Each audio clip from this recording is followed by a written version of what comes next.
കാര്യം ചെയ്യാൻ പോകുമ്പോഴും എന്തോ ഒരു കാര്യം നിങ്ങളെ പിന്നോട്ട് വലിക്കുന്നുണ്ടോ? That is under confidence. എന്തുകൊണ്ടാണ് നമുക്ക് ഈ ഒരു അണ്ടർ കോൺഫിഡൻസ് വരുന്നത്? ഒന്നാമത്തെ റീസൺ എന്ന് പറയുന്നത് ഫിയർ ഓഫ് ഫെയിലിയർ. അതായത് നമ്മൾ ഒരു കാര്യം ചെയ്യാൻ വേണ്ടി പോകുമ്പോൾ അതിൻ്റെ റിസൾട്ട് തോൽവിയായിട്ട് പോകുമോ എന്നുള്ള പേടി, അല്ലെങ്കിൽ തോൽവി ആക്സെപ്റ്റ് ചെയ്യാൻ പറ്റാത്തൊരവസ്ഥ. രണ്ടാമത്തെ കാര്യം എന്ന് പറയുന്നത് comparing your self with others.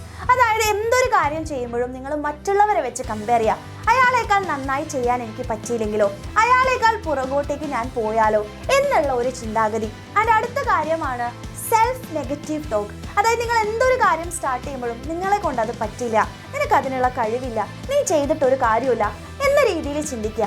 അതിൻ്റെ അടുത്ത കാര്യം എന്ന് പറയുന്നതാണ് പെർഫെക്ഷനിസം.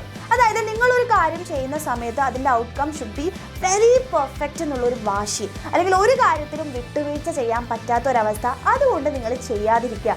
അതിൻ്റെ അടുത്ത കാര്യം എന്ന് പറയുന്നതാണ് അതായത് പാസ്റ്റ് ഫെയിലിയർ. നിങ്ങൾ മുൻപ് ഒരു കാര്യം ചെയ്തു ആൻഡ് അത് തോൽവിയിലേക്ക് പോയി, സോ ഇനിയും അത് റിപ്പീറ്റ് ചെയ്യും എന്നുള്ള ഒരു ട്രോമ, അല്ലെങ്കിൽ അതുകൊണ്ട് ഒന്നും ചെയ്യാതിരിക്കുക. അപ്പോൾ ഇത്തരത്തിലുള്ള ചിന്താഗതി നിങ്ങൾക്ക് ഉണ്ടെന്നുണ്ടെങ്കിൽ ഉറപ്പായിട്ടും അത് മാറ്റേണ്ട കാര്യമുണ്ട്. അതുകൊണ്ടാണ് നിങ്ങൾക്ക് ഒരു കാര്യം ചെയ്യുമ്പോഴും കോൺഫിഡൻസ് ഫീൽ ചെയ്യാത്തത്.